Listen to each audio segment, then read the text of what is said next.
Senhor Jesus, Mestre querido, mais uma vez, Senhor, aqui nos reunimos em Teu nome para estudar esta filosofia, ciência e religião codificada por Allan Kardec, que trouxe para nós a terceira revelação de Deus para os homens, o terceiro plano de Deus para nós. Sabíamos muito bem o que fazer, por que fazer, e depois aprendemos como fazer. Então estamos, Mestre, agradecidos por mais essa oportunidade, suplicando que os amigos espirituais, os espíritos encarregados dessa reunião, possam nos trazer o bálsamo lenitivo, a paz necessária para adquirir esses conhecimentos, colocá-lo na nossa corrente do pensamento, para que possamos colocar em prática aquilo que aqui aprendemos. Tudo que aprendemos na doutrina nos satisfaz, nos ajuda a viver melhor, a compreender melhor a vida, uma vez que não somos daqui. Nós estamos aqui temporariamente, não somos da Terra, somos cidadãos do universo, e para isso aqui estamos, a aprender, para evoluir, para que possamos chegar a alcançar níveis maiores de evolução, merecendo assim mundos melhores, já que há muitas moradas na casa do Pai. Ajude-nos, Senhor, a compreender a Tua mensagem e que a nossa reunião transcorra sob a Tua proteção maior. Que assim seja, graças a Deus. Alguém chamou? Escutei me chamar? Bom, nós estamos no capítulo que fala aborda a lei de liberdade, né? Para quem está vindo pela primeira vez, esse capítulo, é uma das leis morais, de onde Kardec desenvolveu todo o Evangelho segundo o Espiritismo. O Evangelho é segundo o Espiritismo, não que ele tenha algo diferente do Evangelho tradicional, não é isso. O Evangelho segundo o Espiritismo são as mesmas mensagens que estão lá na Boa Nova do Mestre, na Bíblia, no Novo Testamento. Apenas Kardec fez um apanhado, codificou algumas passagens extremamente importantes desse Evangelho e nos ajuda a entender. Porque nós sabemos que a Bíblia, todo o Novo Testamento, Antigo e Velho, todo ele é simbólico, é alegórico, Jesus falava de acordo com a época e com os lugares, precisa ser entendido, bem interpretado. Não se pode interpretar uma obra de arte literalmente. Tudo ali é conotativo, tudo tem uma significação diferente. Então é importante que a gente leve isso em consideração. E muitas passagens desse livro sagrado são passagens que a gente, se for levar no sentido literal da palavra, nós não vamos entender e vamos interpretar de uma maneira totalmente errônea e não praticar, né, o que ali está sendo oferecido para nós. Chegou nossa amiguinha aqui para pegar a cadeira cativa dela aqui. Mas aí nós temos a ajuda dos Espíritos para nos ajudar a interpretar determinadas passagens do Evangelho. Quando nós encontramos lá, não vim trazer a paz e sim a espada, como a gente imagina Jesus dizendo que não vim trazer a paz senão a espada? Não é? São situações que a gente não entende. Cortai a sua mão, furai os seus olhos, se for motivo de escândalo. Quem que vai fazer isso, né? Então, é uma interpretação que nós temos que dar de uma forma simbólica também, porque isso é simbologia. Então, todas as leis morais, Kardec, então, desenvolveu de todas essas leis que ele aqui escreveu, transcreveu, né, ditado pelos Espíritos, e interpretando com os Espíritos, nos auxiliando a interpretar bem aquilo ali, aquela passagem ali do Evangelho. Então não são diferentes, apenas os Espíritos nos ajudam a interpretar o que o Mestre quis dizer. Por isso que se chama Evangelho segundo o Espiritismo. Não tem passagens diferentes, não. Apenas comentada pelos espíritos superiores, sábios, que vão nos auxiliando a digerir melhor tudo aquilo que está ali. Então, Kardec tirou escrevendo essas leis morais, ele comentou aí a parte religiosa da doutrina espírita, que ele desenvolve muito bem no Evangelho segundo o Espiritismo. Nós estamos na Lei de Liberdade, né, nos aproximando aí mais para o fim dessa Lei de Liberdade, como a gente já tratou de liberdade natural, sobre a escravidão, sobre a liberdade de pensamento, sobre a liberdade de escolha, o livre-arbítrio, que é um capítulo excelente, porque é através desse presente de Deus, o que nos faz diferenciarmos do reino dos animais inferiores, porque os animais do reino inferior, os nossos irmãozinhos, né, menos inteligentes um pouco, mas não por isso não inteligentes, eles são, e eles raciocinam, só que de uma forma mais limitada, eles não têm livre-arbítrio, eles agem puramente por instinto.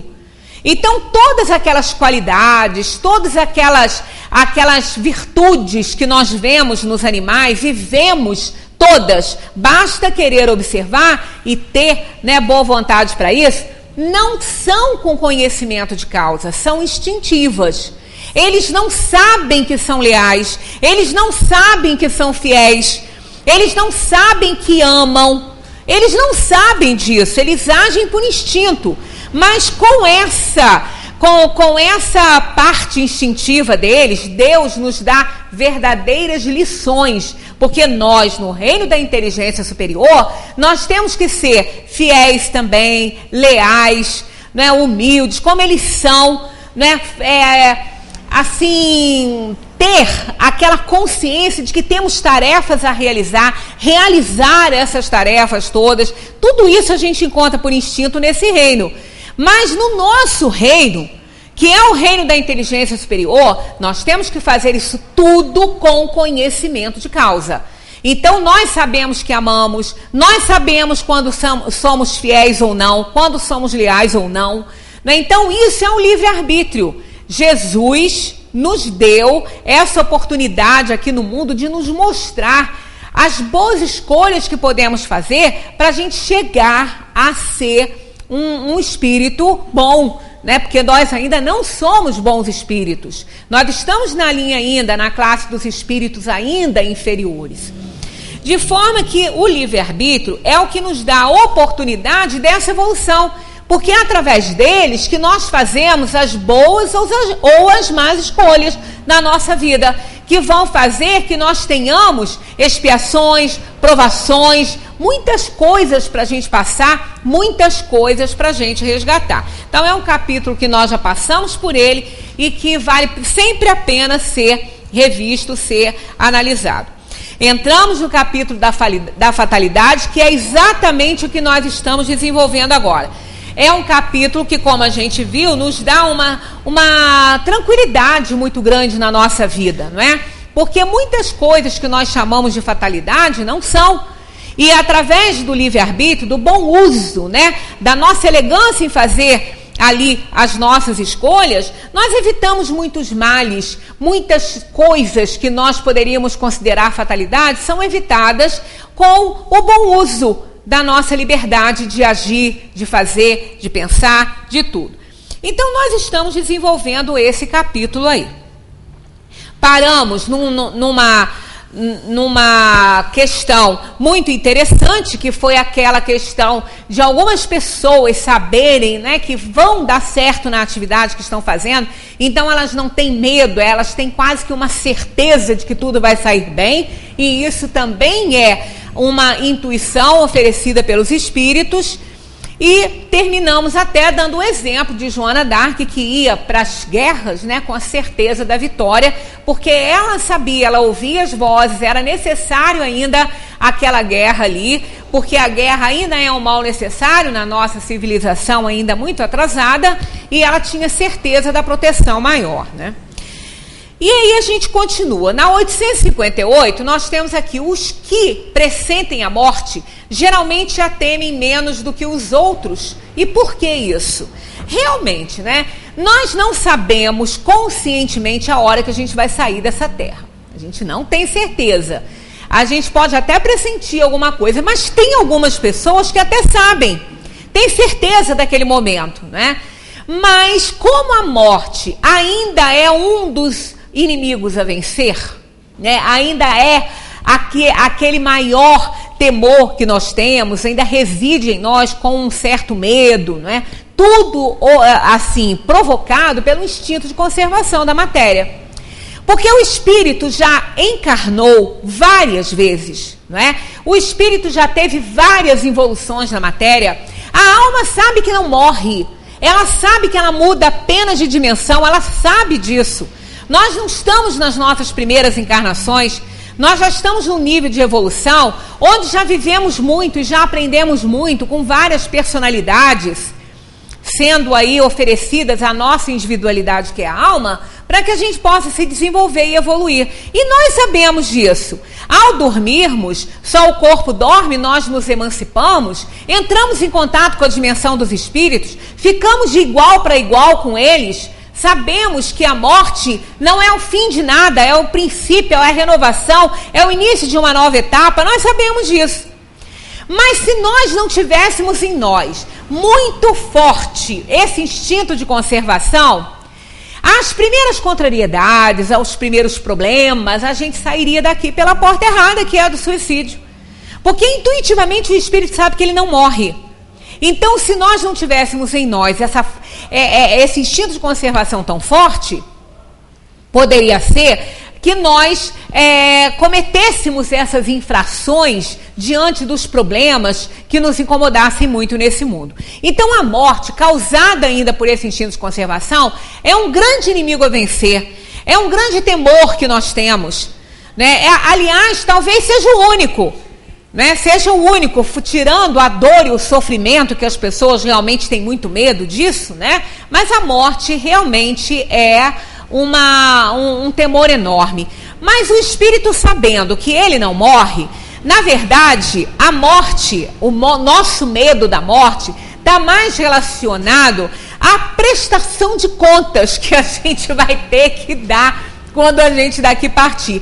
Mas dá essa prestação de conta para quem? Né? Nós vamos encontrar um tribunal com Deus lá, né, sentado lá na cabeceira, nos apontando, e a gente tentando se defender como aqui no mundo, né, como se fosse um juiz e os advogados de defesa e acusação.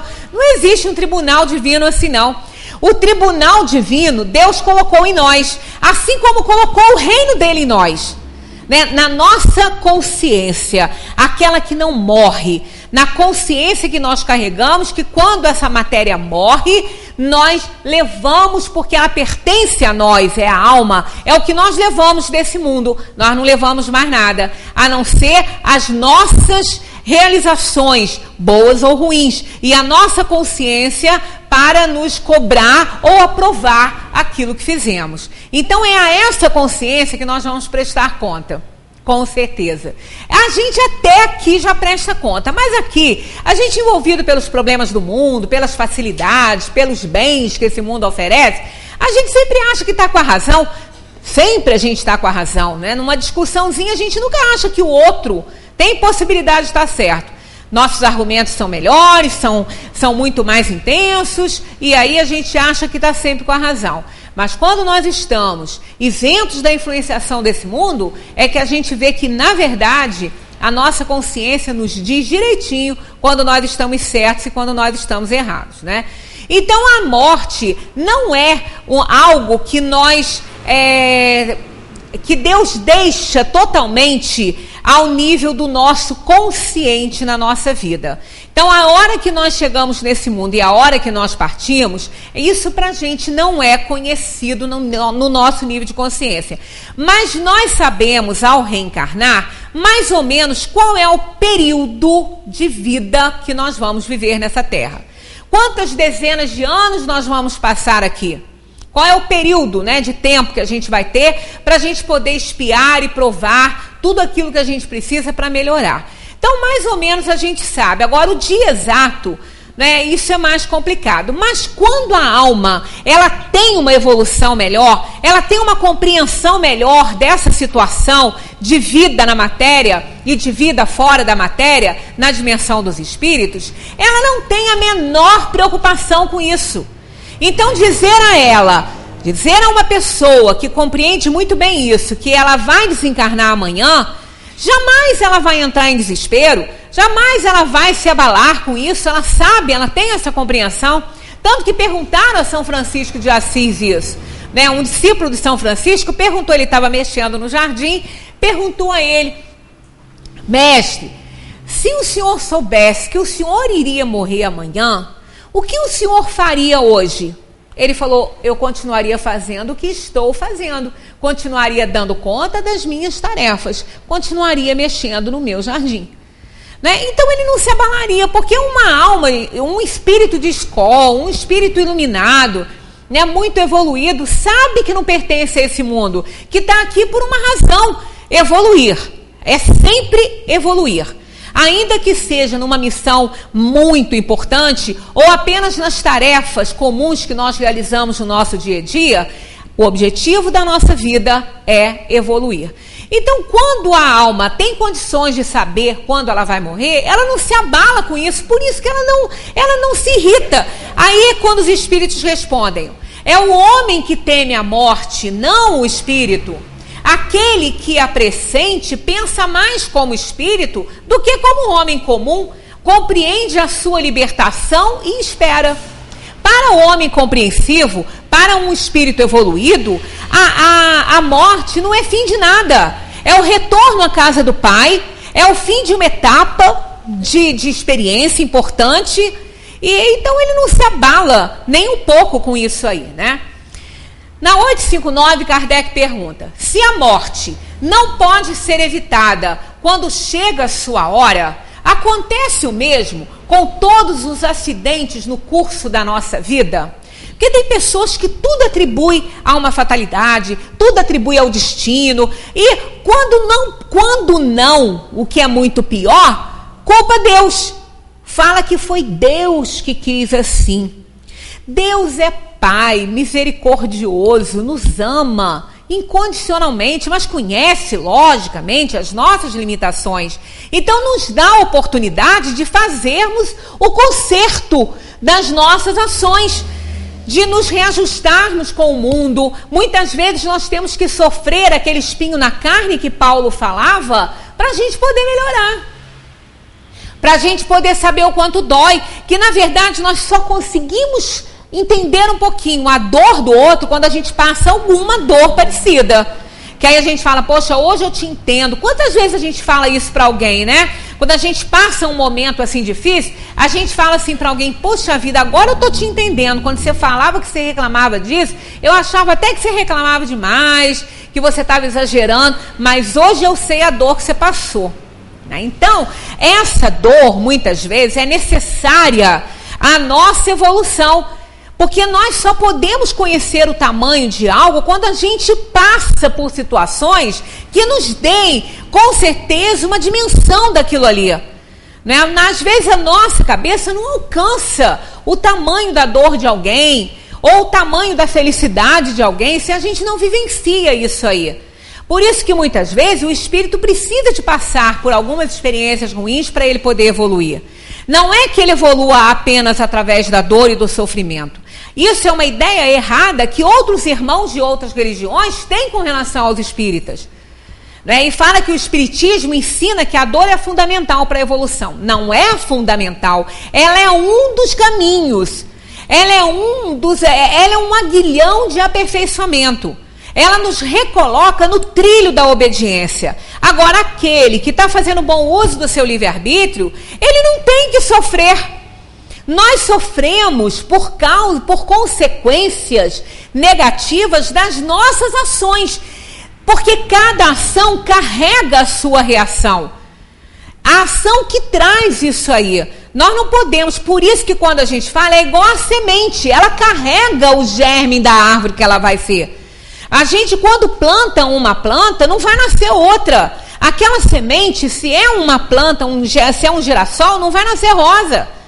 Então nós somos livres para escolher plantar rosas, plantar girassol, plantar flor do campo, mas a colheita é obrigatória. Porque aquela semente que nós plantamos, aquela atitude que nós temos, carrega em si a consequência dela. Então nós não podemos mudar o efeito. Nós podemos fazer a escolha antes de plantar. Agora, uma vez a semente semeada, ela vai nascer aquilo que a gente plantou, que a gente semeou. Então, não podemos mais mudar. Por isso que cada ação carrega a sua reação. E elas serão positivas se as ações forem positivas ou vice-versa. Então, isso é uma realidade. Então, nem tudo na nossa vida está escrito, foi Deus que quis assim, né? Esse negócio de foi Deus que quis assim é terrível isso. Porque fica culpando Deus das coisas que acontecem conosco. Deus não manda sofrimento para ninguém. Deus não joga dados. Deus não é um jogador. Não, ele não tem preteridos. Ele não vai preferir ou preterir ninguém. Ele não vai fazer escolhas. Esse vai sofrer, aquele vai ser bom, aquele vai ter uma vida boa, aquele não. A nossa vida, ela está do jeitinho que a gente faz ela estar. Ela traz exatamente o rumo que nós demos a ela. Ela está seguindo isso aí. Não é? Aquele que semeia vento, colhe tempestade. Aquele que semeia amor, colhe amor. Isso é a vida, é assim. Ah, mas eu vejo tanta gente boa fazer tanta caridade, só sofrer. Às vezes, esse sofrimento, aos nossos olhos, ele tem uma interpretação, mas aos olhos do sofredor não é assim. Porque aquela pessoa compreensível, ela sabe que existe uma razão para que ela está passando por isso ou por aquilo. Nós somos reencarnacionistas, a doutrina espírita é essencialmente reencarnacionista, nos explica que nem sempre aquilo que nós estamos sofrendo hoje é consequência de uma atitude atual. Nós temos causas atuais e causas anteriores de aflições. Muitas dores que nós passamos nesse mundo são provenientes de erros do nosso passado, como podem ser provenientes de causas atuais também, de mau uso hoje, né, do livre-arbítrio. Eles respondem assim a essa pergunta, ó. São, em geral, coisas demasiado pequenas, das quais podemos prevenir-vos, dirigindo o vosso pensamento no sentido de as evitardes, porque não gostamos do sofrimento material. Tá vendo? Olha só, os espíritos estão respondendo, nem é Deus, né? Que a pergunta foi essa, ó, se a morte não pode ser evitada quando chega a sua hora, acontece o mesmo com todos os acidentes no curso da nossa vida? E eles dizem que são, em geral, coisas demasiado pequenas. Aquelas coisas que vão acontecendo na nossa vida, no dia a dia, aquilo é fruto da nossa ação aqui no mundo. Nós já passamos por essa questão lá no início sobre o esclarecimento sobre fatalidade e vimos que muitas coisas que acontecem na nossa vida não estão escritas, né? Que não existe fatalidade na questão moral e sim na questão material. Uma pessoa, se ela fez uma escolha de provas para ela passar por uma situação que vai limitar os seus movimentos e colocá-lo às vezes impossibilitado de andar, isso foi uma escolha que ela fez, então não é uma fatalidade, porque foi algo que a alma escolheu antes de nascer para ela poder resgatar um passado de erros dela. Agora, como ela vai reagir diante dessa limitação, diante desse fato que num determinado momento da sua encarnação se apresenta para ela, aí é uma questão pessoal, individual. Se ela vai reagir bem, se ela vai compreender, ou se ela vai se revoltar com Deus, dizendo que Deus esqueceu dela, como muitas vezes a gente já vê a pessoa que passa por uma dor e um sofrimento falar isso. Deus esqueceu de mim, só me dá dor e sofrimento. Olha, isso é uma tristeza a pessoa pensar assim. Por que isso, né? Porque quando nós estamos na nossa vida material, nós temos um pai e temos uma mãe. Muitas vezes nem ficam longo tempo conosco, mas nós temos esse pai e essa mãe. Quem tem e está passando por um momento muito difícil na vida, conta com esse pai e com essa mãe para ajudar quando tem. Quando não tem, pede ajuda aos espíritos que vão nos ajudar. Então aí, esse pai e essa mãe que, se estiverem aqui ao lado nosso ainda nesse mundo, vão fazer de tudo para poder nos ajudar, nós podemos contar com eles. Mas se nós os achamos culpados e responsáveis por aquilo que a gente está passando, nós já não vamos mais poder contar com eles, porque nós os culpamos. Nós os responsabilizamos por aquilo de ruim que está acontecendo na nossa vida. Como nós vamos achar que eles podem nos ajudar então?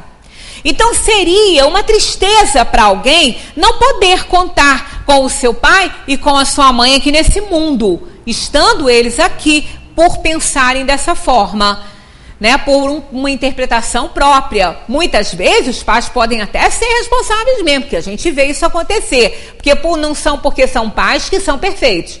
Mas em vista da parte espiritual, o nosso Pai misericordioso, o nosso Criador, que é Deus, com esse nós sempre vamos poder contar. E quando nós o responsabilizamos pelas nossas dores, achando que foi Deus que nos mandou isso, que foi Deus que nos faz sofrer, que é Deus que nos faz sofrer, aí não adianta pedir ajuda para Ele então. Se Ele que mandou essa dor, se no meu entender é dessa maneira, como eu vou me socorrer? A quem eu vou pedir ajuda? A quem eu vou pedir socorro? Que se em determinados momentos da vida só Ele pode nos ajudar, só Ele pode minimizar uma dor, só Ele pode nos confortar, né? Em determinadas dores que nós passamos, não tem ninguém que possa chegar e falar uma palavra que possa ajudar. A gente não pensa dessa maneira, a gente acha que ninguém pode ajudar. Então só Deus pode nos ajudar num momento desse. E se nós responsabilizamos Deus por isso, nós achamos então que nem Ele pode mais nos ajudar. Aí a nossa dor fica incomensurável, né? Não tem como medir, não tem como melhorar. Aí a gente entra em depressão profunda e acha que o mundo é injusto, que Deus não existe, aquelas coisas todas. Então é uma tristeza muito grande quando ocorre isso, né? Então, quando nós compreendemos os fatos que ocorrem na nossa vida como uma oportunidade abençoada de resgate e de evolução para a alma, nós não vamos culpar Deus. Deus é nosso Pai que nos ama incondicionalmente. Ele não manda sofrimento, Ele permite na escolha das provas que fazemos que a gente passe por determinadas dores para conseguir resgatar um passado delituoso. Nós estamos consertando alguma coisa que fizemos. É o inocente de hoje, mas é o culpado de ontem. Nós estamos com nova personalidade, mas fomos nós que fizemos.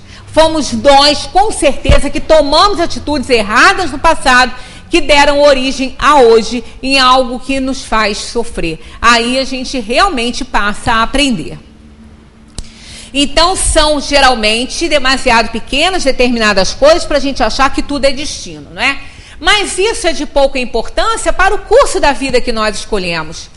Aí eles dizem aqui, ó, a fatalidade só consiste nessas 2 horas.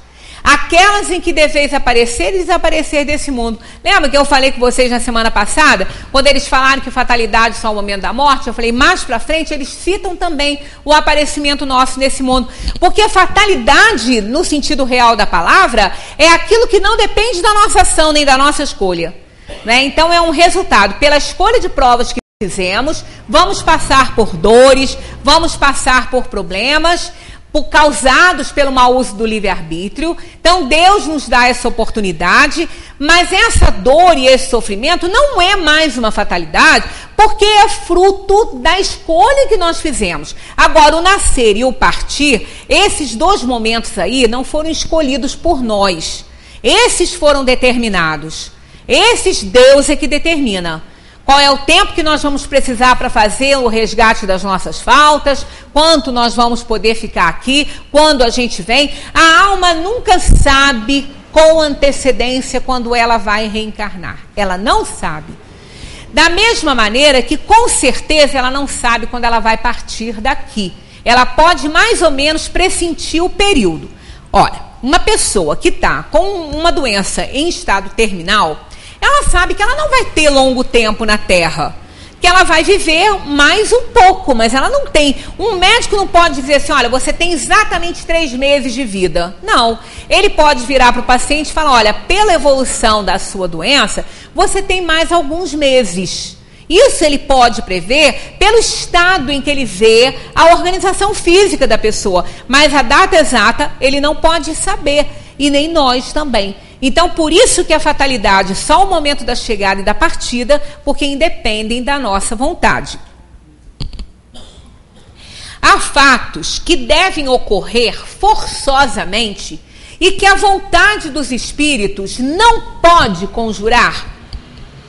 Quer dizer, existem aqueles fatos que, independentemente da vontade de um espírito nos ajudar, ou da vontade do espírito encarnado mesmo que vai passar aquilo, se livrar, existem esses fatos que a gente não pode realmente mexer. Eles dizem assim, sim, mas que tu, quando no estado de espírito, viste e pressentiste ao fazer a tua escolha.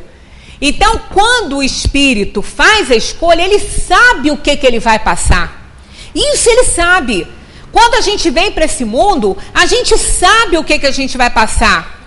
Uma pessoa sabe o que ela, do que é que ela vai sofrer. Ela pode não ter a exata noção com detalhes da situação, mas ela sabe que ela vai passar por algumas tragédias, ela sabe que ela vai ter perdas. Isso ela fez essa escolha. O gênero de vida que nós escolhemos nos dá a oportunidade de, mais ou menos, imaginarmos o gênero de morte que podemos ter, porque a alma faz essa escolha. Então ela sabe o que é que ela vem passar nesse mundo. Não é surpresa para a alma a dor e o sofrimento que ela passa aqui. Como não é surpresa para uma pessoa que fala o que quer, ouvir o que não quer. Não é? Aquele que não tem realmente uma trava na língua, ele sabe muito bem que ele vai ouvir coisas que ele também não gostaria, porque ele está falando o que ele bem entende. Ele sabe que ao dizer determinadas coisas para alguém, que ele vai criar um problema na casa dele, no trabalho, com um amigo. Ele não pode ser tão inocente a ponto de não saber isso. Não é? Muitas vezes a pessoa, mas eu não sou mentiroso e ninguém está pedindo para ser. Apenas, de repente, as pessoas têm que escolher o momento certo de falar as coisas. E falar com cuidado. Tudo pode ser dito, mas tem que ter cuidado, tem que ter bom senso. Não é? Muitas vezes não é mentira, às vezes omite-se alguma coisa para evitar um mal maior. Não é? Que são determinadas situações que aquela coisa que vai ser dita não vai ajudar de nada, não vai resolver nada, só vai piorar. Então a gente se cala. Porque é muito mais conveniente uma situação assim, porque aquele que faz o que bem entende, que acha que tem todos os direitos do mundo, esse daí, ele não pode ser tão ingênuo em achar que nada de ruim vai acontecer com ele. Claro que vai, não é? Porque ele vai usar o seu livre-arbítrio muito mal, ele vai tomar atitudes que não poderiam ser tomadas. Então ele vai ter a consequência daquilo ali, ele vai plantar e vai colher aquilo que ele está plantando. Então, na verdade, né, a gente não pode achar que tudo que acontece está fora do nosso conhecimento. Não, nós sabemos perfeitamente as consequências que a gente pode ter, né, quando a gente toma determinadas atitudes. Não acrediteis, porém, que tudo o que acontece esteja escrito como se diz. Um acontecimento é quase sempre a consequência de uma coisa que fizeste por um ato de tua livre vontade, de tal maneira que se não tivesses praticado aquele ato, o acontecimento não se verificaria. Não é? Então não é tudo que acontece na nossa vida, né, que foi Deus que quis assim, Deus que mandou, né? Isso foi uma fatalidade. Não, aquilo que está ao nosso alcance evitar não é a fatalidade, não é. E muito menos mandado por Deus. Porque se foi mandado por Deus, a gente não pode evitar.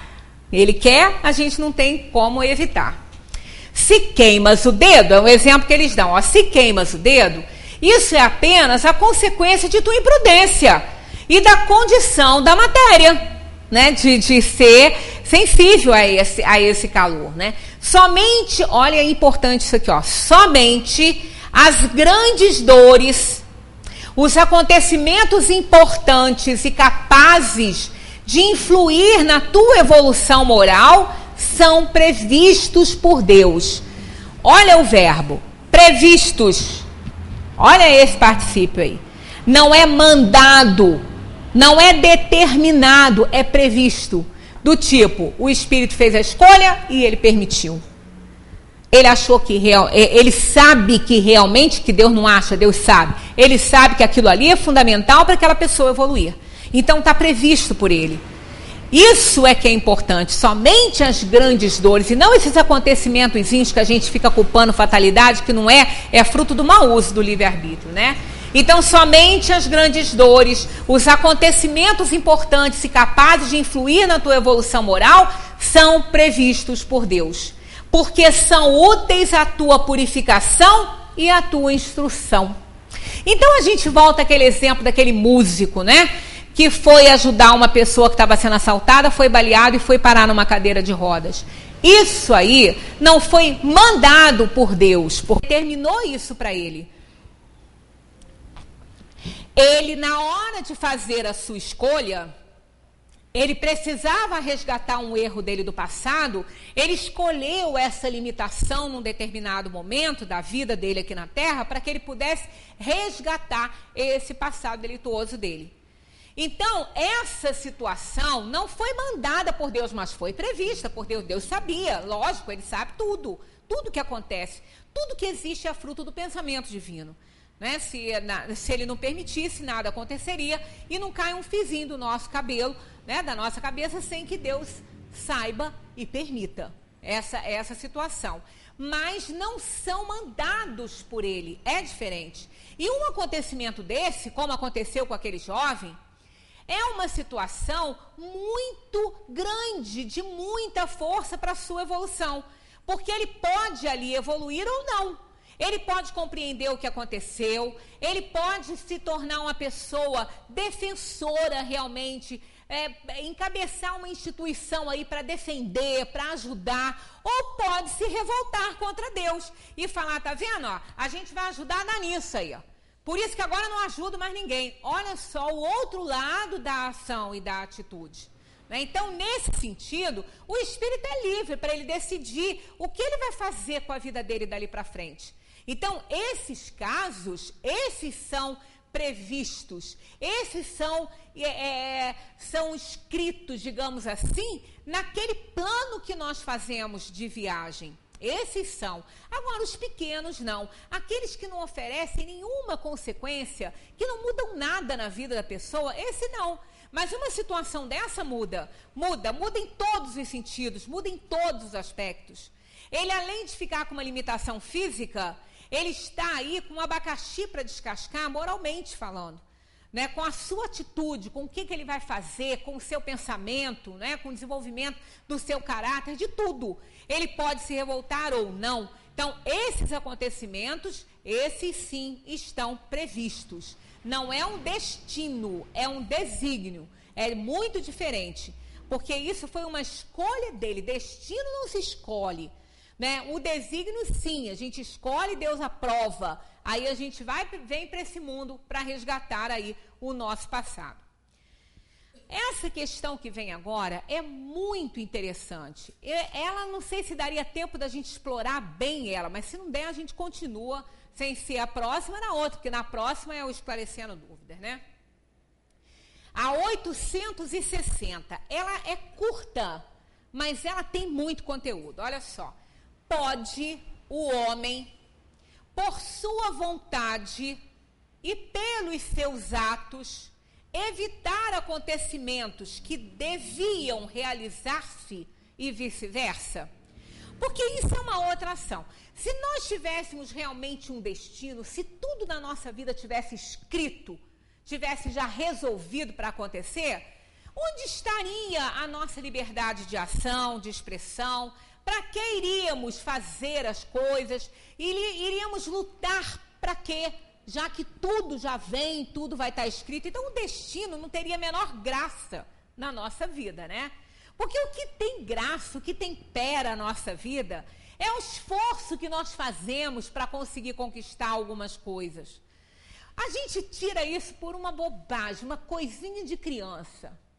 Quando a gente tem um quebra-cabeça assim, que o outro já fez e sabe como é que faz.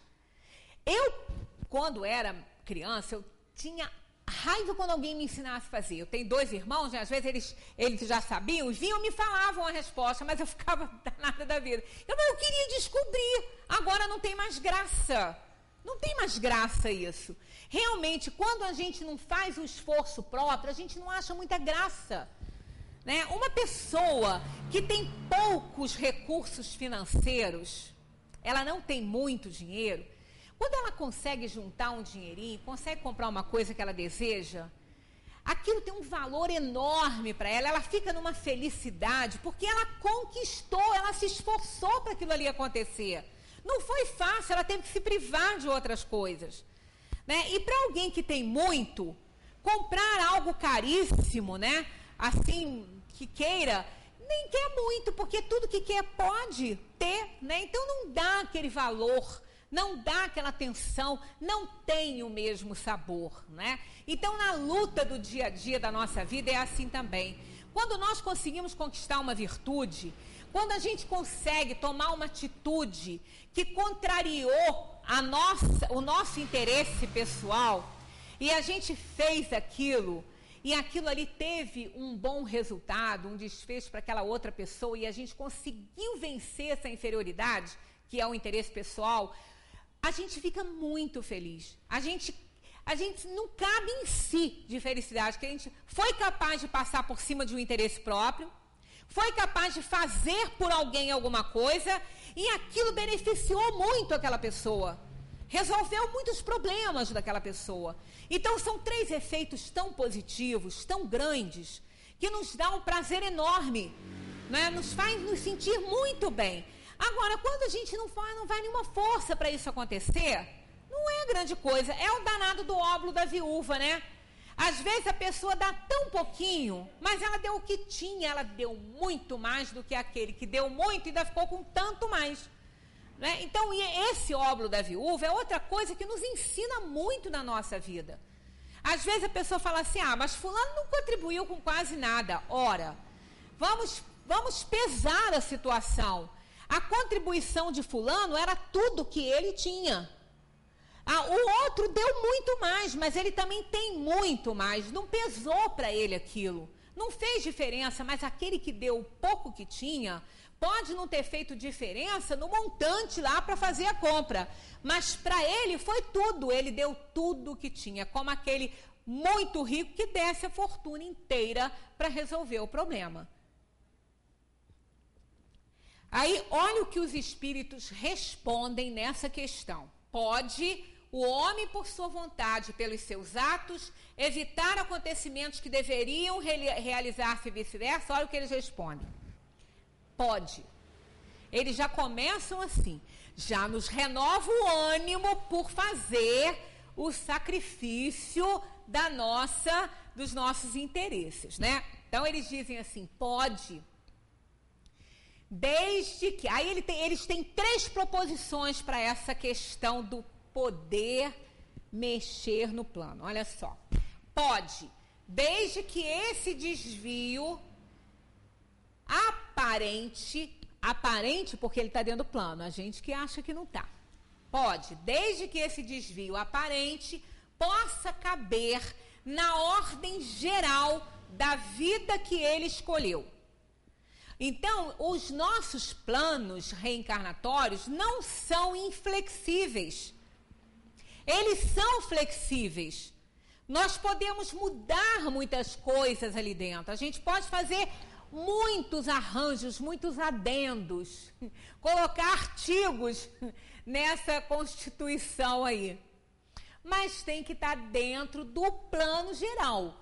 Tem que estar dentro do conjunto kármico. Tem que caber ali dentro para poder resolver essa mudança, né? Então, pode, desde que esse desvio aparente possa caber na ordem geral da vida que ele escolheu. Aí vem assim, além disso, para fazer o bem, como é do seu dever e único objetivo da vida, ele pode impedir o mal, sobretudo aquele que possa contribuir para um mal ainda maior. Então, nós encontramos nessa resposta dos Espíritos 3 proposições. Uma, fazer o bem, que é o único objetivo da nossa vida. Nós estamos nesse mundo com o único objetivo de evolução, que é a evolução. Mas para conseguir a evolução, a gente tem que fazer o bem. Então, o objetivo da vida é fazer o bem, para que a gente possa alcançar a evolução. A segunda proposição é evitar o mal maior. Quer dizer, fazendo o bem, nós podemos, com essa atitude, evitar um mal. E evitando um mal, nós podemos evitar males muito maiores que poderiam ter origem nesse mal que nós estamos evitando. Então, essa é a segunda proposta. E a terceira é se realmente essa mudança cabe naquele conjunto provacional que nós escolhemos para a nossa vida. Então, nós podemos evitar, mas não é assim de graça, não é? Essa questão de fazer o bem, não é? Nós precisamos fazer sempre o bem. Esse é o objetivo maior. Então, aqui, a nossa trajetória na Terra. Nós nascemos, nós vivemos, nós temos relações familiares, nós temos relações profissionais, nós temos relações escolares, né, para que a gente seja informado aí e formado na parte do desenvolvimento intelectual, não só da parte moral. Então, nós temos escola, nós temos família, nós estamos vivenciando ali, nós temos as nossas relações familiares. Em todas essas relações, desde a hora que nós nascemos, nós vamos ter dificuldades para vencer todo esse processo. Nem sempre nascemos numa família onde todos são amigos, porque, ao contrário do que se pensa, é nela, é na família, é no laço consanguíneo que nós encontramos os nossos grandes inimigos do passado. É comum, muitas vezes, a gente falar, poxa vida, eu tenho mais afinidade com um amigo meu do que com meu próprio irmão, ou com a mãe ou o pai de um amigo do que com os meus próprios, mas isso é plenamente natural dentro do Espiritismo. Porque a família, ela é o palco do reajuste emocional. Ninguém nasce naquele núcleo familiar por acaso. Ali nós vamos ter amigos e inimigos, afetos e desafetos, mas que com a força do laço consanguíneo, nós podemos vencer determinadas situações, porque isso na Terra é muito forte. Para a dimensão dos espíritos não é nada, né? Tanto que não continua lá esse tipo de relação, não. Aquele que é hoje pai, mãe, irmão aqui na Terra, que constitui um núcleo familiar aqui na Terra, esse núcleo familiar, quando essas almas estiverem assim desligadas daquela encarnação, não continua esse laço lá. Esse laço consanguíneo é importante para a Terra. Tanto que a gente fala, poxa, se você não fosse meu irmão, vou te contar, hein? Eu não ia aguentar isso não, olha só. Olha como que a força do sangue, ele segura uma relação de desafeição. Quantas coisas nós relevamos, quantas coisas nós deixamos passar, porque tem um laço consanguíneo ali envolvido. Então, esse é o objetivo da família. Nós não achamos que nós vamos nascer, encontrar uma família maravilhosa, cheia de virtudes, coisa nenhuma. Tanto que quando um casal está brigando, que vem alguma pessoa desavisada e fala assim, arranje um filho que isso melhora, Deus nos livre disso. Deus os livre disso, né? Porque quem será que vem para ali? Pode ser o inimigo ferrenho que vai botar fogo naquele circo. né? Então aquele bebezinho rosadinho, lindo e maravilhoso que a gente recebe, que a gente se apaixona mesmo sem conhecer, né? Porque a mãe já se apaixona por ele enquanto ele está em formação.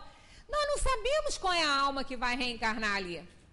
Por isso que nós temos a bênção dessa infância longa, dessa dependência, né, da alma naquele corpinho ainda todo limitado, porque não tem livre-arbítrio ainda, é muito novinho, não sabe decidir as coisas, para a gente fortalecer essa afeição, esse amor, porque pode vir chumbo grosso aí pela frente, né? Pode chegar aquele momento da gente realmente falar assim, não era tão amigo quando eu pensei, mas isso é para realmente poder resgatar, para aquele laço forte do sangue ajudar, né? Então nós temos essa sensação de que fazendo o bem, nós conseguimos apagar, o amor cobre a multidão de pecados.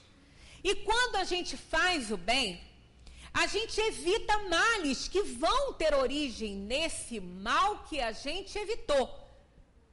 E aí nós vamos agindo de acordo com a lei de Deus. E quantas coisas nós podemos evitar para nós como consequência de uma boa atitude fazendo o bem?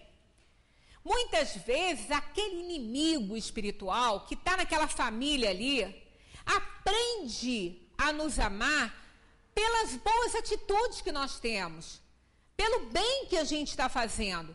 Tanto que às vezes no início a gente tem uma dificuldade enorme de relacionamento com alguém na família. Mas aquela pessoa, ela se mostra tão boa, ela se mostra uma pessoa tão legal, que a gente vai falando, poxa vida, você aos poucos me conquistou, porque eu não sentia por você uma coisa muito boa.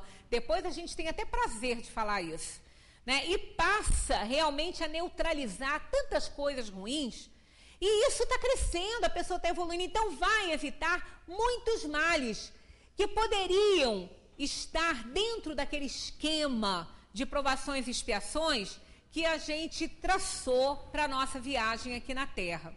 Então, fazer o bem, que é o único objetivo da vida, evitar com esse bem os males que podem nos acontecer, nós vamos estar evitando muitas dores. Então, pode o homem, por sua vontade, por seus atos, evitar acontecimentos que deveriam realizar e vice-versa? Pode.